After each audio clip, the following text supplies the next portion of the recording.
Irmãos, recebam a minha palavra de saudação, meu cordial boa noite a toda essa igreja. Seria chover no molhado, mas eu vou falar de novo. Para mim é sempre um prazer renovado estar aqui nas Malvinas. Lembranças muito gratas e edificantes, estimulantes, vêm à minha mente sempre que vem a Igreja das Malvinas. Graças a Deus por esse trabalho, por suas lutas e por suas vitórias. Sem luta não há vitória. Então, graças a Deus pelas lutas que têm vindo.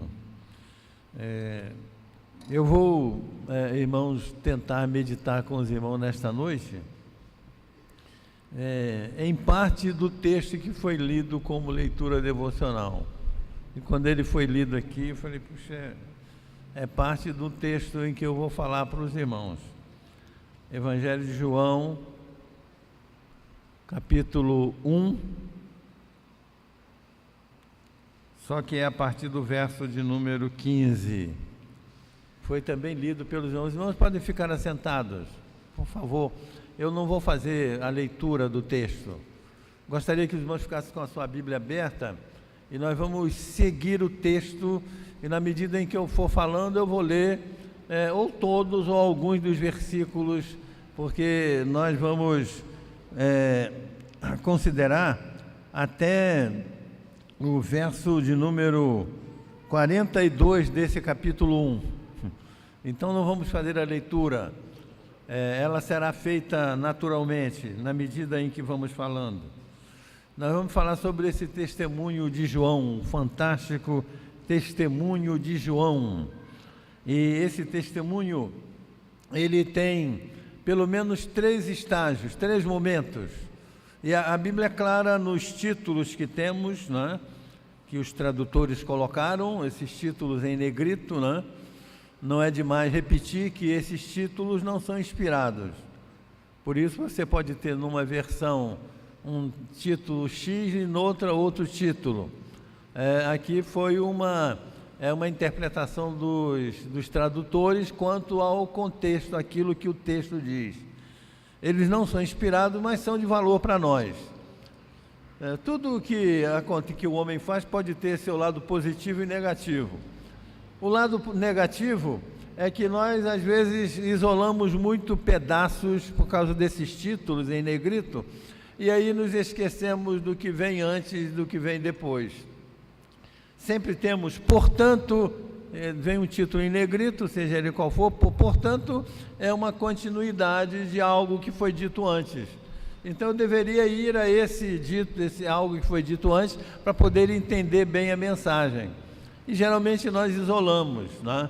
Se você for isolar textos, versículos, há grupos religiosos que primam por isso, se caracterizam por isso. Se eu isolar textos, versículos bíblicos, eu provo o que você quiser na Bíblia. É só isolar a Bíblia com texto, fundamentalmente o contexto. Eu não posso pegar, a menos que aquele versículo eu explique e mostre que ele está de acordo com o que vem antes e vem depois. Porque a Bíblia não foi escrita em pedaços, né? Originalmente nem tinha capítulo nem versículos, os irmãos sabem disso. Ao estudarmos a Bíblia nós aprendemos isso. Por que foram colocados capítulos e versículos? Para facilitar o manuseio da Bíblia. Mas não tinha. Uma carta, uma carta que você escreve tem capítulo 1, verso 1 da minha carta, escrita à minha esposa, ao meu filho, ao meu esposo, ou alguém? Não tem. É uma carta.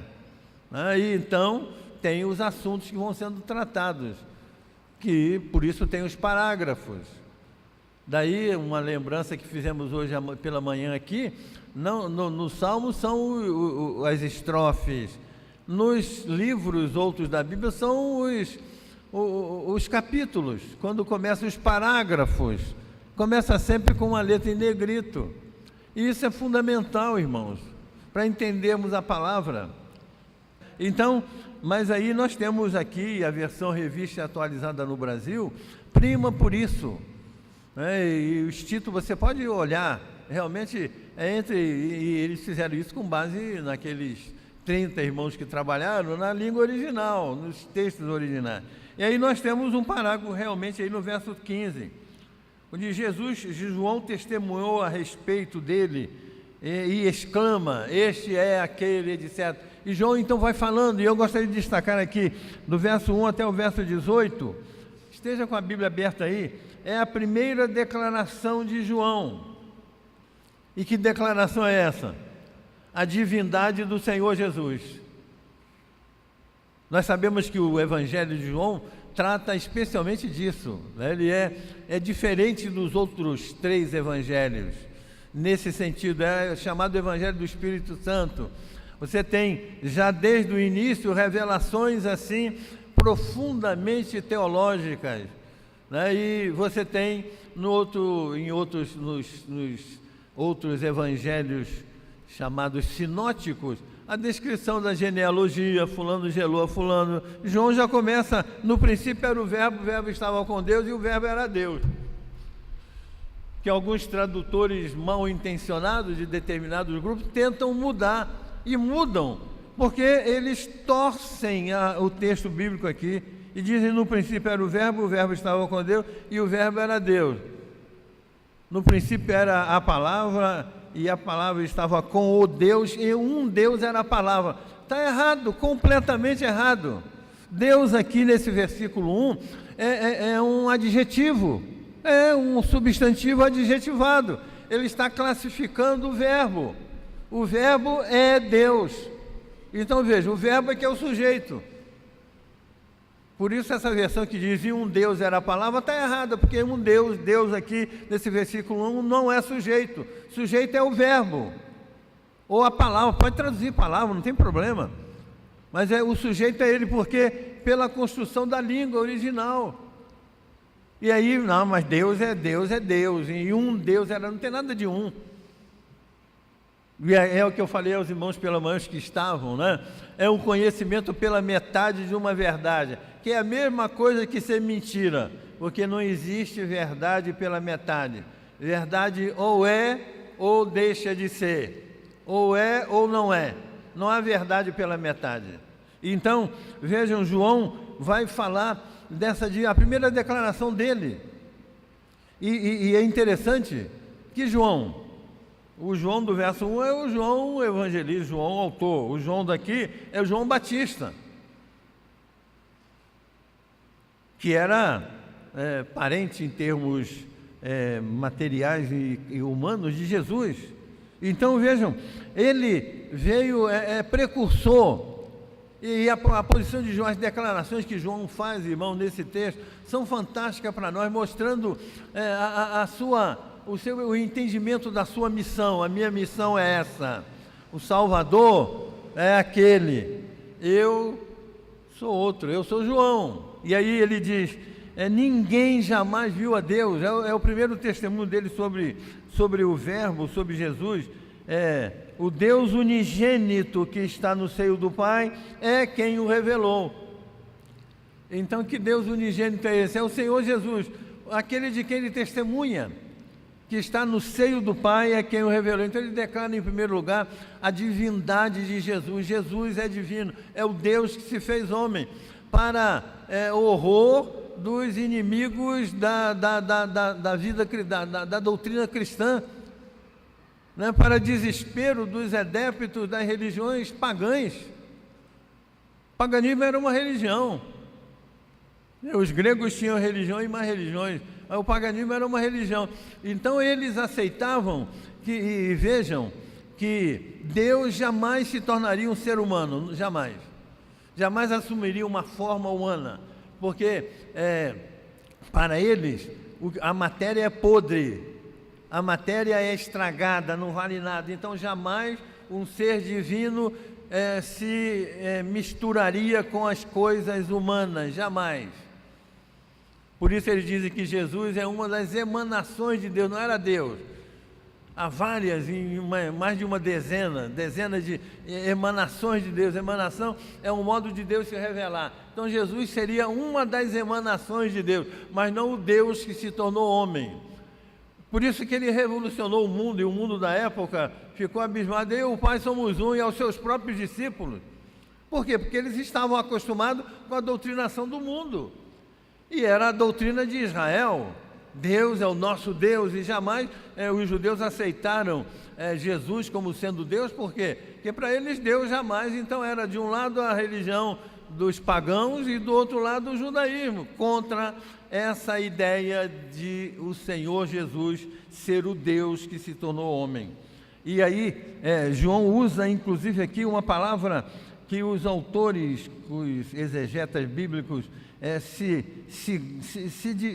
se gastam em consideração dessa palavra. O Deus unigênito que está no seio do Pai é quem o revelou, é a palavra revelou. A palavra revelou aqui é de uma profundidade tremenda, irmão, na língua original. É como você pegar uma coisa e virar pelo avesso. Talvez eu já tenha até citado aqui em outra ocasião aqui para seguir, não sei. Eu aprendi muito isso, porque minha mãe era costureira, eu citei hoje de manhã. Então, quando ela fazia costura, ela virava, terminava, não tinha essas máquinas modernas, né, que fazem alinhavo e tudo, não tinha. Era tudo na mão. Fazia a roupa, virava pelo avesso para fazer aquele alinhavo, né, aquele acabamento por dentro. Feito à mão, tudo à mão. E quando eu me tornei seminarista, eu não pensava, quando minha mãe fazia isso em minha casa, eu nem sonhava com isso. Mas um dia Deus me chamou para o ministério e eu fui aprender isso. Então aqui é como se Jesus tivesse virado, com todo respeito e reverência, Deus pelo avesso. Então Ele é Deus. Quem me vê a mim, vê ao Pai. É por isso que o cristianismo abalou o mundo na época, irmão. Não dá para aceitar isso. E foi perseguido, foi ultrajado, enfim, sofreu agruras.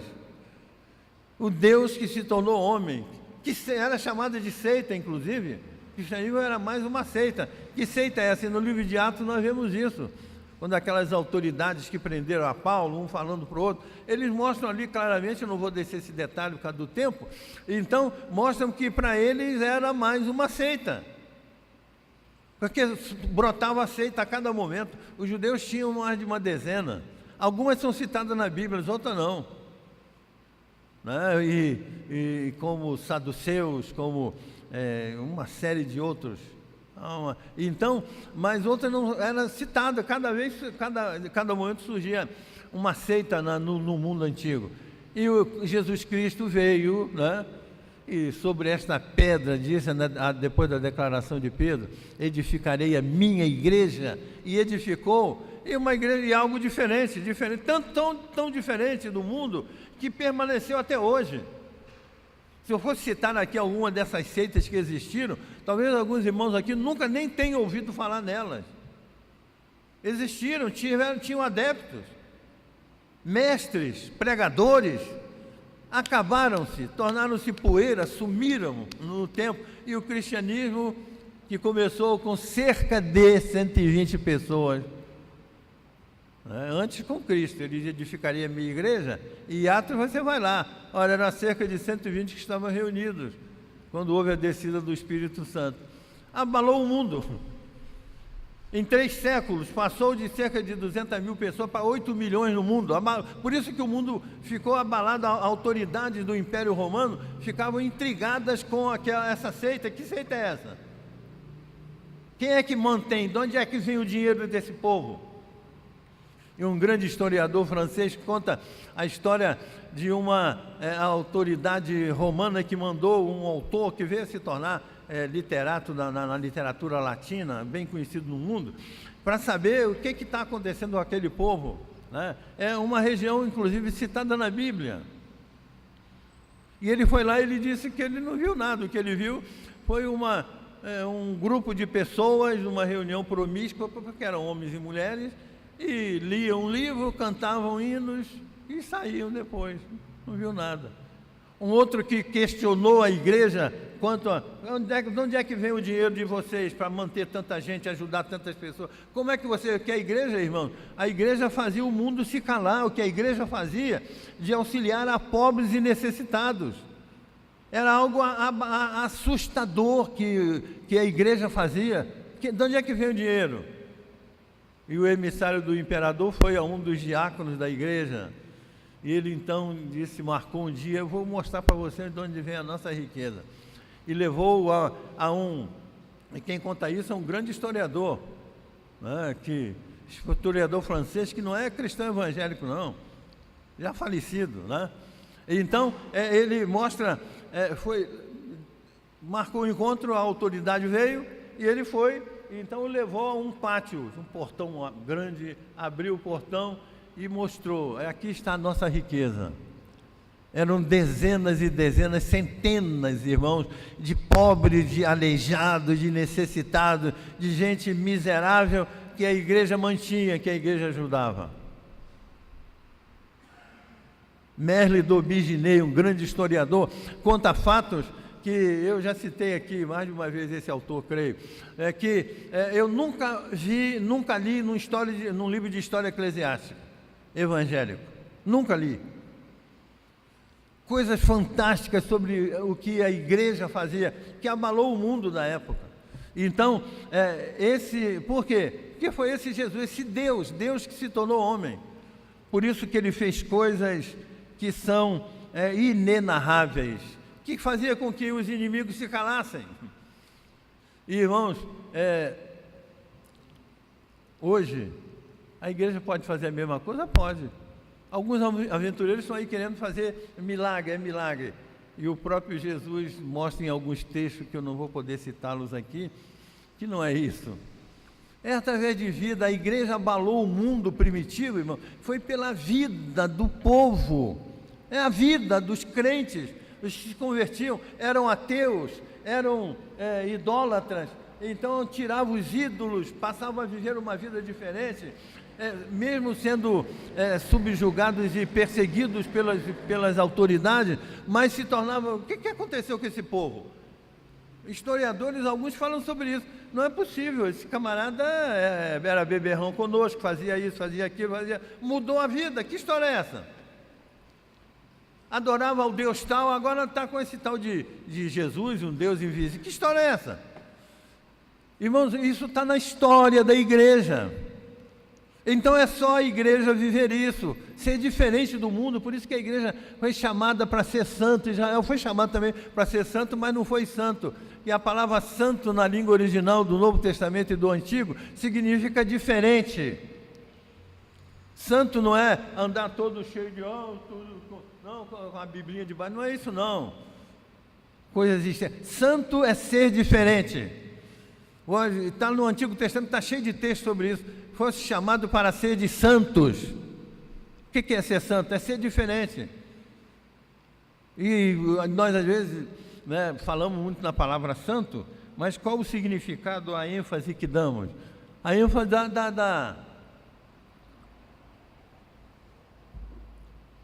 daquela vida. É lógico, você precisa ter uma vida de santificação, a vida de pureza. Por isso que é diferente. Então, irmão, você pode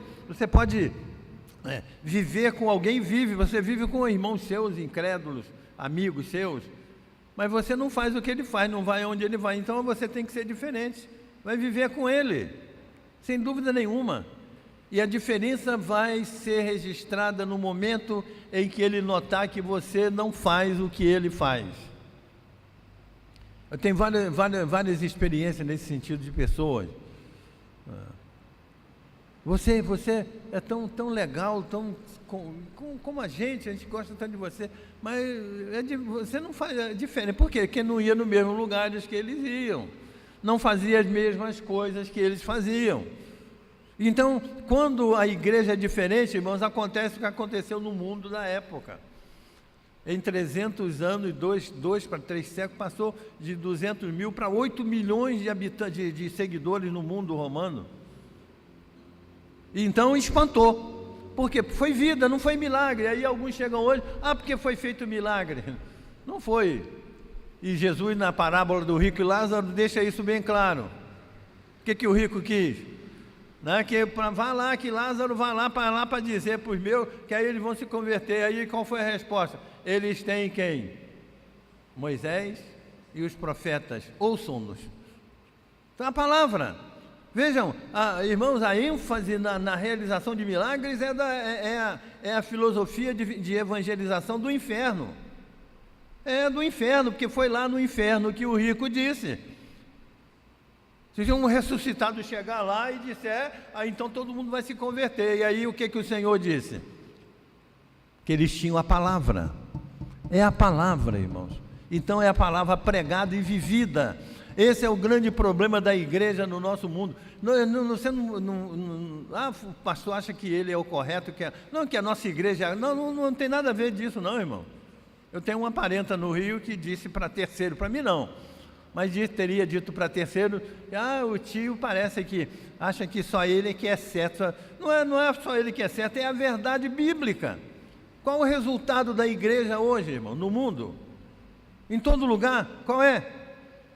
Tem muita gente, tem, mas a busca de quê? A busca de milagres, de cura, a busca de uma sede de bênção, de dinheiro, deixe de ser pobre, deixe de sofrer. E a igreja não é para isso, a igreja é para transformar vidas que vão mostrar ao mundo que o Evangelho faz o homem ser diferente. Então é ser diferente, e aqui está, por que isso acontece? Porque é o poder desse Senhor, desse Deus que se tornou homem. E Ele nos mostrou a divindade em todos os detalhes.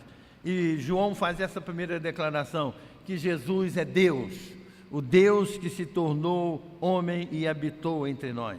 Mas há uma segunda declaração de João. Vem logo depois, João repete o seu testemunho, está aí, na sua Bíblia. Começando no verso 19. Né? É a segunda declaração de João. E que declaração é essa? O líder que João foi, irmão, sem dúvida nenhuma, muita gente ia atrás dele. Inclusive os discípulos que eram discípulos dele, né, ele podia tomar o lugar de Jesus. Se fosse como alguns embusteiros que temos nos dias de hoje, né, eu quero ter minha posição, então não quero saber dos outros problemas dele. E aí vai uma série de detalhes que vão acontecendo horríveis. Eu e a Zélia estivemos pastoreando uma igreja no Rio de Janeiro, onde um grande líder, quando ele morreu, a esposa dele destruiu todos os documentos que havia da igreja, uma igreja histórica, porque ficou zangada por injustiça que a igreja tinha feito com ele, e então com o marido, e aí o que fez? Então eles, quero ver, eles não vão saber de mais nada. Já pensou, irmão, você apagar a história de uma igreja? Então, veja bem, então a igreja é para meu prazer, bel prazer, para eu me locupletar, para eu fazer. Não, a igreja é a igreja de Deus, para ser testemunha diante do mundo. Por isso, nós temos um exemplo fantástico de Moisés, quando lá em Deuteronômio, quando Josué era tomado como seu substituto. Moisés, você não vê uma palavra de Moisés contrária à vontade de Deus, você não vê um questionamento de Moisés. Depois de 40 anos de luta, vencendo inimigos, fazendo Deus realizando milagres através dele, chega diante da terra, você não vai entrar. Que coisa, espera aí, Senhor, depois disso tudo, sou eu é que fiz isso aqui tudo, eu tenho que entrar. Não sei, tem outro exemplo com Davi, para construir o templo. E se você lê o Antigo Testamento, parece que a maior riqueza para a construção do templo foi dada por Davi, do seu ouro particular, da sua prata. Leia lá o livro das Crônicas, você vê, é uma fortuna incalculável. Eu fiz um estudo bíblico numa igreja uma vez, e então mostrando em termos de dólar, eram milhares e milhares de dólares. Algo de espantar, irmãos, que Davi, porque o ouro, tem o preço no mercado atual seria tantos milhões, uma coisa espantosa. Que Davi não construiu o templo, ficou para o seu filho. Deus está sendo isso? Não, é Deus, e aí, na obra de Deus, nós temos de ser assim. Nós passamos. A obra continua, então eu tenho que fazer tudo para que essa obra continue bem. E aqui nessa segunda declaração, é uma declaração de fidelidade de João. Este foi o testemunho de João, verso de número 19. Quando os judeus lhe enviaram de Jerusalém sacerdotes e levitas que para lhe perguntarem: quem és tu? Ele confessou e não negou. Confessou: eu não sou o Cristo. Se ele dissesse: eu sou o Cristo que estava prometido, todo mundo ia crer. Multidões iam estar atrás dele, ué. O que ia acontecer depois você não sabe, eu não sei, mas ia segui-lo.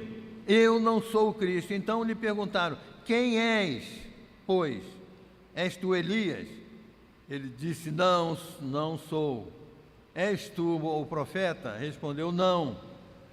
Disseram-lhe, pois: declara-nos quem és, para que demos respostas àqueles que nos enviaram, que dizes a respeito de ti mesmo. Então ele respondeu: eu sou a voz do que clama no deserto, endireitai o caminho do Senhor, como disse o profeta Isaías. Que humildade de João, irmão. Multidões atrás, discípulos e mais discípulos, autoridade. Quem és tu? Não é possível, o que tu fazes? Não, eu não sou o Cristo. Eu sou a voz do que clama no deserto. É uma declaração de fidelidade. O Senhor é Ele.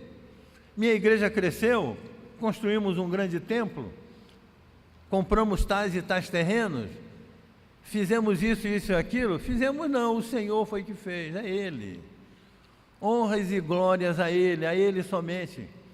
E aí você nota, e eu tenho observado isso, não é uma crítica, mas é uma observação minha pessoal, tanto que eu não tenho proclamado isso, né? Você vê grandes conferências, grande conferencista, fulano de tal, seja ele Billy Graham ou quem for, aparece o nome do homem, mas Jesus Cristo não aparece. Quando aparece é muita coisinha pequena lá do versículo bíblico, mas é o grande evangelista, sou eu. Que história é essa? Onde está o Senhor dos senhores?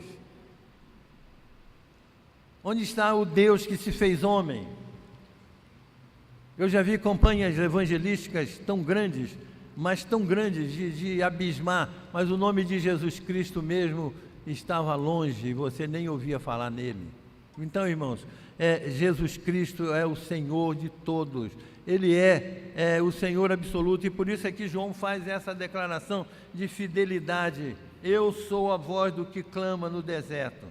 Então, o que eu tenho a dizer? Endireitai o vosso caminho, ou o caminho do Senhor, como disse o profeta Isaías. Então, eu estou pregando a palavra. Assim como Isaías falou, eu falei, o testemunho de João segue até esse segundo testemunho, até um pouco, até lá no final, até o versículo de número 28. João vai sempre falando.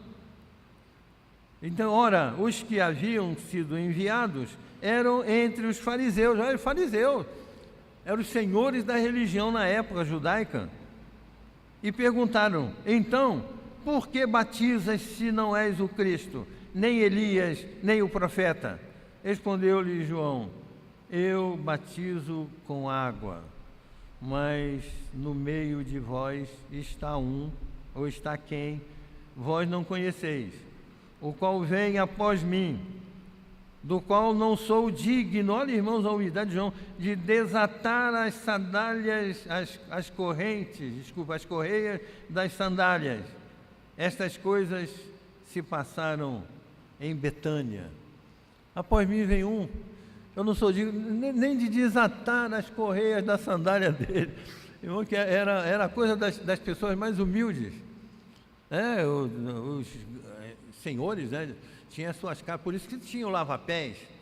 E alguns hoje que fazem lava-pés, eu participei do encontro no Rio, que um missionário norte-americano, um encontro de pastores, antes de eu vir para Campina Grande, creio que foi antes. Aliás, eu participei do encontro aqui, foi do Rio, foi aqui. Um missionário americano fez um encontro de pastores, era gratuito, todo quanto é pastor ia. Eu ia muitas vezes, tinha alguma coisa, alguns preletores que vinham do exterior, era bom.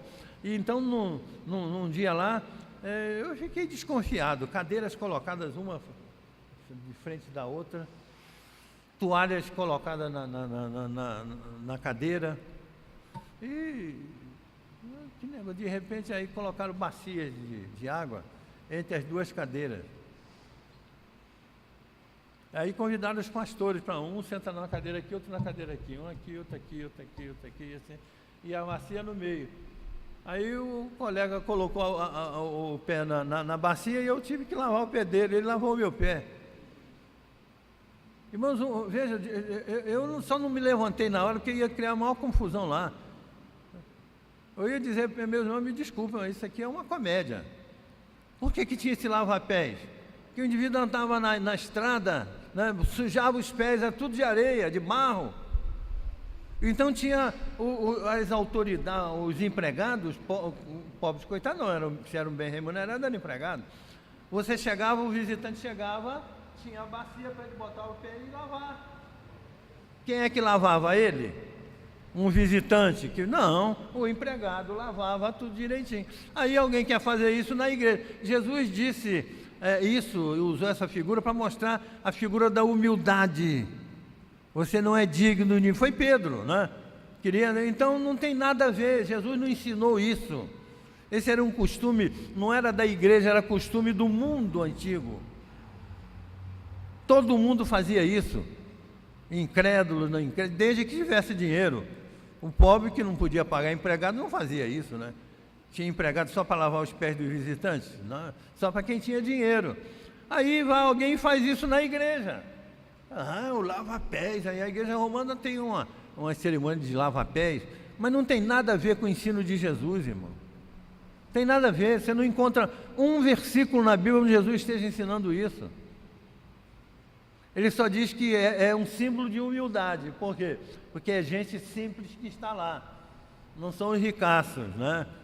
Reis, príncipes e poderosos. Não, é gente humilde, que depende daquilo para viver. Só vive porque lava os pés dos outros. E aí eu vou trazer para dentro da igreja, vai dizer que é igreja. Não tem nada a ver com igreja. Tem nada a ver.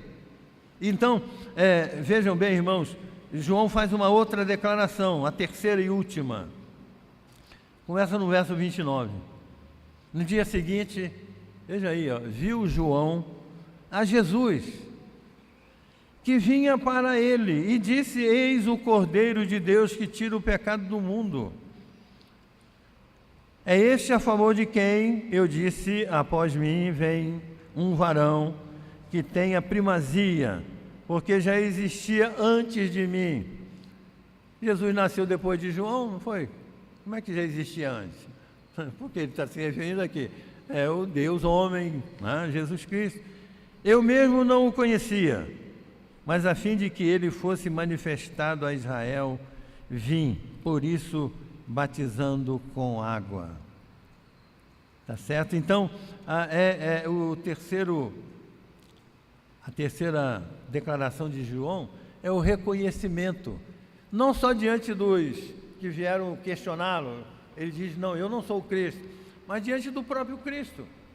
Então ele reconhece a sua posição. Irmãos, uma das coisas mais fantásticas do ser humano é ele reconhecer a sua posição. É digno de honra, de prestígio. Eu sou isso. Mas por que eu vou? Eu sou o quê? Não, eu sou Deneci Gonçalves da Rocha. O que eu sou na vida, no mundo, né? Então, não há problema nenhum em reconhecer qual é a minha missão e desenvolvê-la bem. O grande problema, o segredo está no desenvolvimento, né? No cumprimento da minha missão. Se eu a cumpro com fidelidade, é isso que basta, é isso que importa, né? Se todos numa cidade como a nossa, né, cumprirem devidamente os seus deveres, né, como a cidade vai ficar? Quem limpa a rua vai limpar direitinho, quem trata do sinal vai tratar de... Tudo vai ser fantástico, porque está todo mundo cumprindo a sua missão, reconhecendo aquilo que é, o reconhecimento da sua missão, do seu caráter, do seu trabalho. É isso que eu faço. Pode ser simples, é simples, mas eu faço com fidelidade. Talvez eu tenha contado aqui, e venha à minha mente que provavelmente eu contei, eu num livro de missões da Igreja Batista, uma aeromoça evangélica, numa viagem internacional, um grande industrial, empresário americano, no avião que fazia um voo dos Estados Unidos para um país da Europa, e então, no voo, alguém criou casa. Irmão, sabe, sempre é passageiro criadores de casa, né? Dão bebida e tudo, aí já viu, né? O indivíduo vai para a cabeça. Criou um caso tremendo e a aeromoça agiu de um modo tão assim inteligente e prudente que ela contornou a situação.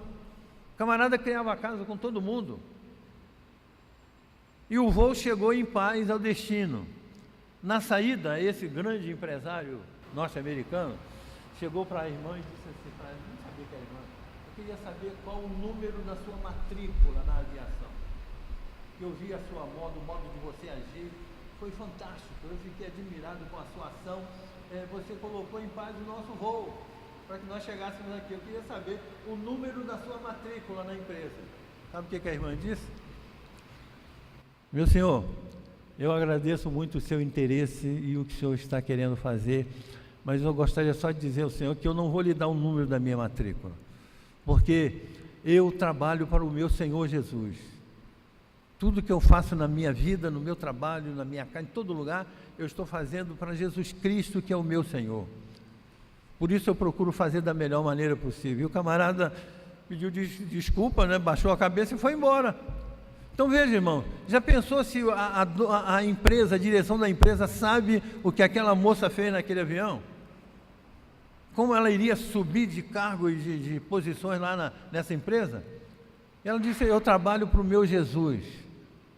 Tudo que eu faço na minha vida é para servir ao meu Senhor. E João reconhece aqui que ele é a voz do que clama no deserto. Eu vim para batizar com água, mas em um que vai ser diferente. E aí, irmão, nós temos o resultado. Qual é o resultado? É pessoas seguindo a Jesus. Não tem jeito. Aqui, veja lá do verso 39 até o final, o verso 42, os discípulos de João. No dia seguinte estava João outra vez na companhia de 2 dos seus discípulos, e vendo Jesus passar, disse, eis o Cordeiro de Deus. E os 2 discípulos, ouvindo dizer isto, seguiram a Jesus. E aí vem o testemunho deles. E um deles era irmão de Pedro, depois Pedro vai se tornar também. Então até o final. Agora vejam, irmãos, é o resultado da posição de João. Não, eu quero discípulos para mim. Meus, espera aí, Jesus tem os dele, eu quero os meus. E aí o que acontece? Jesus se sobrepõe pelo testemunho de João. É colocado no seu devido lugar. E aí o resultado, e irmão, não tenhamos dúvida, o resultado da nossa vida de abundante em Cristo, de vida verdadeiramente cristã, vida que é diferente, vida santificada, porque ser santificado é ser diferente, não é ter orações emocionantes e, não, é ser diferente. Alguém pode ter muitas qualidades que julgam santificação e ser uma pessoa perdida no mundo, fazer e fora da igreja fazer o que não deve. É ser diferente. Aí qual vai ser o resultado? Pessoas vão seguir a Jesus, que vão querer saber a razão do seu modo de ser. Que vida é essa? Não é possível. Outros vão enfrentar problemas, né? Vão, porque amigos até vão se ausentar. Com essa história do irmão em São Gonçalo, né, perto da igreja de Lindo Parque, que na esquina que sobe para a igreja, dono de uma taverna, vendia muita cachaça, muita bebida, era um movimento tremendo, se converteu, a igreja é próxima. Sabe o que aconteceu? Ele teve que vender o bar, vender a casa e mudar para outro lugar. Porque os amigos que iam lá para beber com ele diziam, como é que pode, rapaz? Não é possível, você tem que beber. Você mudou por quê? Você agora é crente agora? O que é isso? Ele mudou, o pastor da igreja disse, ele vendeu tudo ali e comprou em outro lugar. Pode acontecer isso com você. Mas também pode se dar o caso de muitos se curvarem ao Senhor Jesus, aceitando-o como Salvador. Que o Senhor nos abençoe, irmão, nesta noite, que Ele derrame sempre chuvas de bênção sobre essa igreja, que os irmãos não se desanimem, que estejam prontos a enfrentar as lutas e dificuldades que têm vindo e que virão sempre. No mundo tereis aflições, mas tem de bom ânimo, eu venci o mundo. Palavras do Senhor Jesus. Que a graça do nosso Senhor e Salvador Jesus Cristo, o amor de Deus nosso Pai e as consolações do Santo Espírito sejam com todos nós e com todo o povo de Deus, desde agora e para todo sempre. Amém.